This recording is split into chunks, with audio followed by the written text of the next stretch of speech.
만들되 만드는 자의 재량에 따라 떡이 크기도 작기도 해요.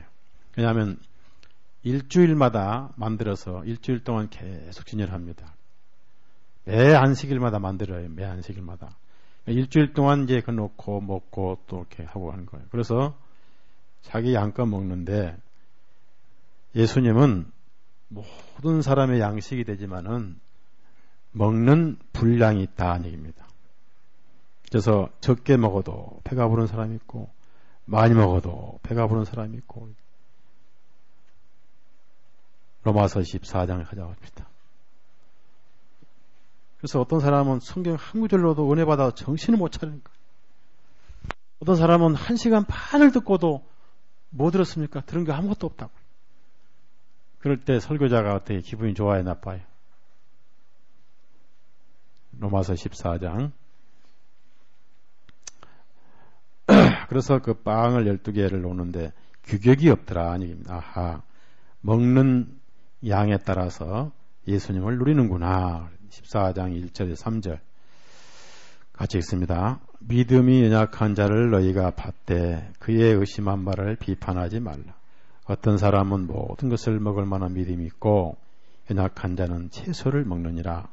먹는 자는 먹지 않는 자를 업신여기지 말고 먹지 못하는 자는 먹는 자를 판단하지 말라. 이는 하나님이 저를 받으셨습니다. 예, 그렇습니다.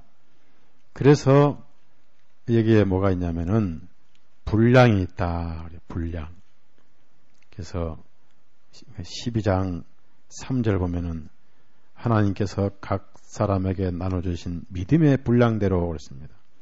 은사도 분량이 있고 그렇게 해서 여러 지체가 이렇게 되는 건데요.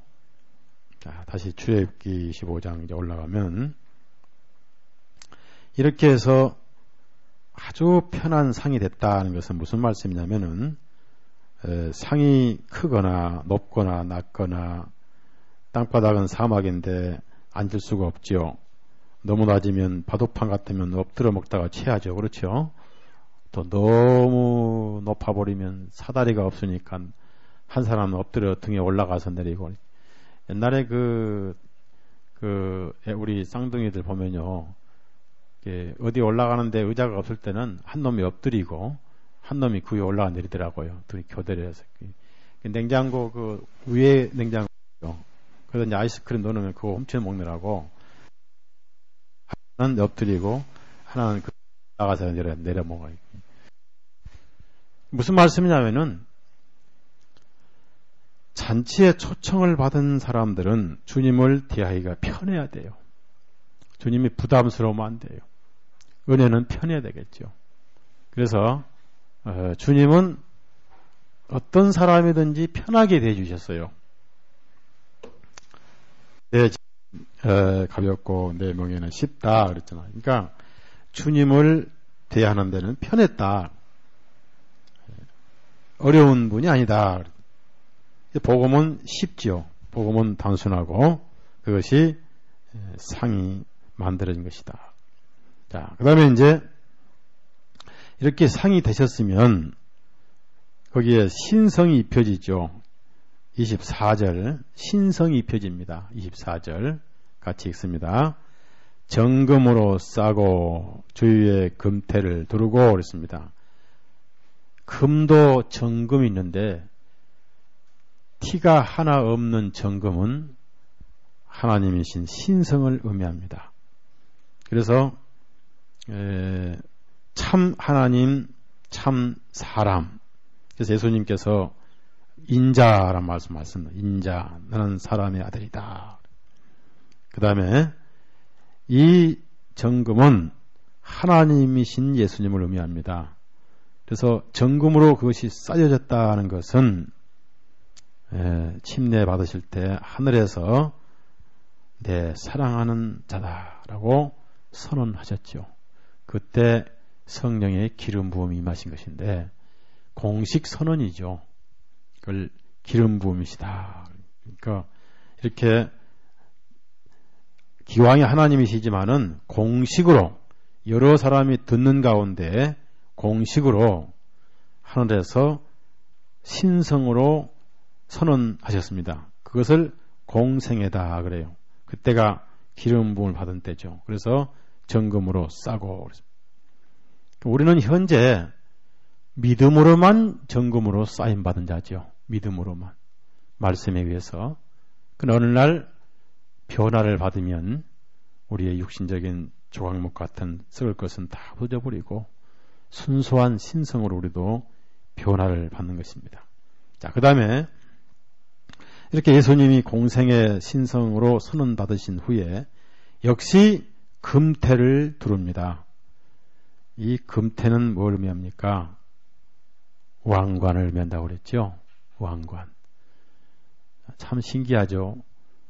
경찰 직원이나 기관사나 비행사나 또 항해사나 모든 그 기관의 제복을 보면은 모자나 어깨나 어디에 금태가 있죠. 근데 오래되고 계급이 높을수록 금태 줄이 많아요, 적어요? 많지요. 이건 명예고 영예고 영광을 의미합니다. 그래서 이 금태를 두르라는 얘기는 우리 예수님은 왕이시다 그 말이에요. 그래서 우리가 왕의 잔치에 초청을 받은 거죠. 얼마나 복된 일입니까?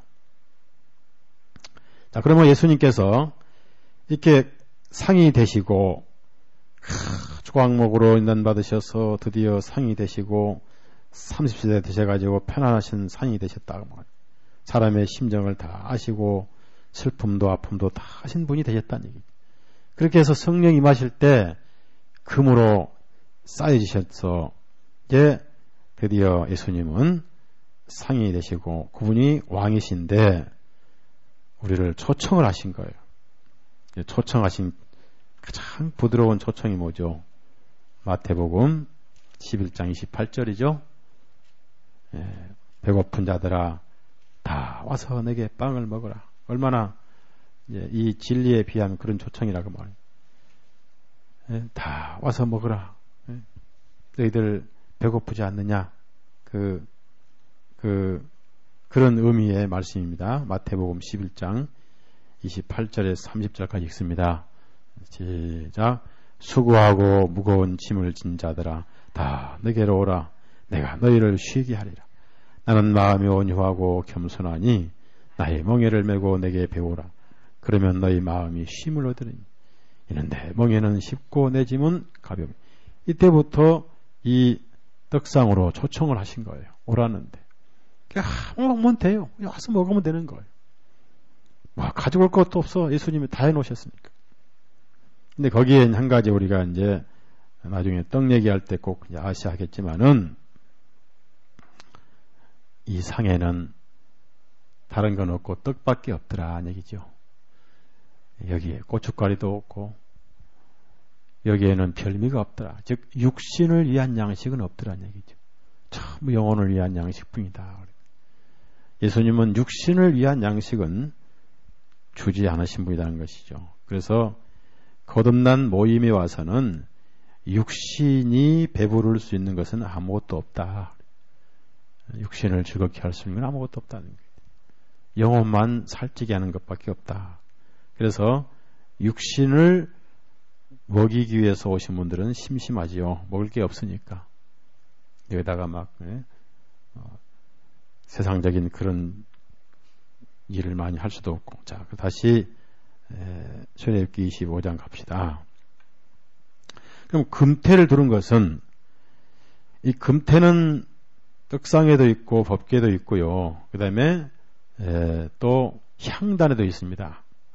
그래서 이 금태는 예수님이 왕이시다 그 말이에요. 만왕의 왕이 되신 예수님, 이스라엘의 왕이셨고 동시에 인류의 왕이시죠. 자, 그렇게 해서 금태를 이제 두르셔서 예수님은 왕이시구나 하는 것이 왕으로 즉위하신 것이 침례받으시고 성령님이 임하신 것입니다. 그 다음에 이제 25절 보면 그 사면에 손바닥 넓이만한 턱을 만들고 그 턱 주위에 금으로 태를 만들고 그랬습니다. 자, 정금으로 싸고 금태를 두르고 또 턱을 만들어서 또 주위에 금태를 두르고 금으로 태를 만들고 이중으로 태를 만드셨죠. 그러면 턱을 만들었다는 건 뭘 의미합니까? 이렇게 생각하시면 되겠어요.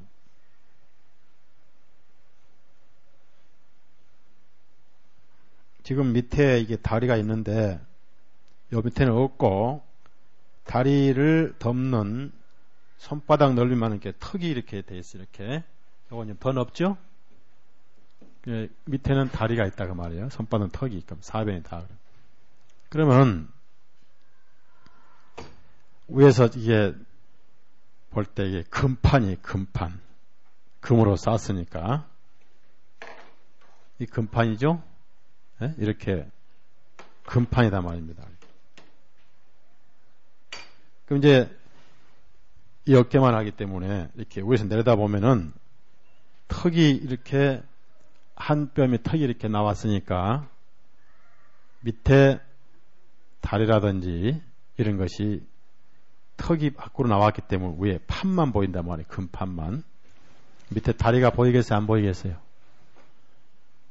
먹는 자는 위에 떡하고 판만 보이고 다리 이런 것은 보이지 않고 예수님의 인간성은 보이지 않는다. 위에서 볼 때는 전혀 안 보인다. 그분이 왕이신데 즉 예수님의 허물은 찾을 수가 없다. 예수님의 깊은 속도 모르지만 어떤 육신적인 인간적인 그런 것은 전혀 보이지 않는다. 위에 넓은 판만 보인다. 즉 밑에 것이 가려워졌다 그 말이에요. 그러면은 그 주위에 서 있는 사람들의 밑에 허물도 그 떡상 밑에 가려워지는 거예요. 그러한 예가 다윗이 무비보셋을 초청해 가지고 무비보셋은 다리가 안진뱅이죠. 절룩발이죠. 그래서 불완전한 절룩발이가 죄인을 말해요. 다윗의 상에서 같이 앉아서 먹었는데 상 밑에 상에 의해서 허물이 가려워진 거예요.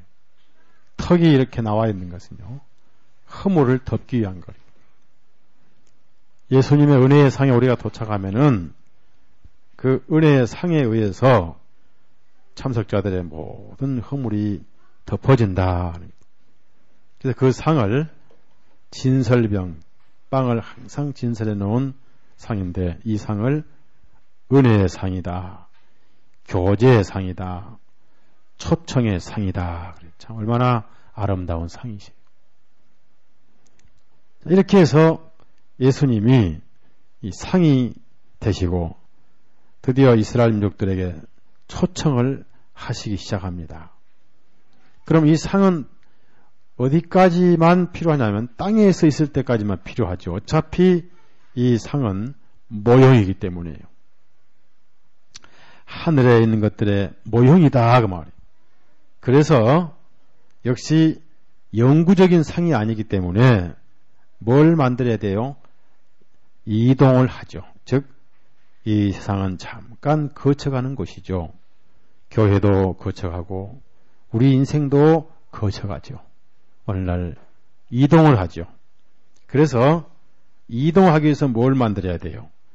고리와 채를 만들 것이며 그랬습니다. 26절 보면요. 금고리 넷을 만들어 그랬습니다. 넷은 땅에 있을 때만 필요하죠. 물론 들기 좋을 수도 있겠지만은 균형을 맞추고 들기 좋게 해서 만드셨겠지만 항상 넷이라는 숫자는 땅에만 해당이 돼요. 땅에만. 하늘에는 3이라는 숫자가 해당됩니다. 왜 하늘에 3이라는 숫자가 해당되냐면은 하늘이라고 해서 동서남북이 없겠는가. 근데 하늘에는 1층천, 2층천, 3층천이 있잖아요. 예? 그 고린도후서 보면은 1층천, 2층천, 3층천에서 하늘의 수는 3의 수예요. 그리고 3과 땅의 4가 합치면 7 완전수가 되죠. 4는 땅에 있을 때만 필요하다. 땅은 영원히 있을 것이 아니죠. 땅은 잠깐 잠시 거쳐가지고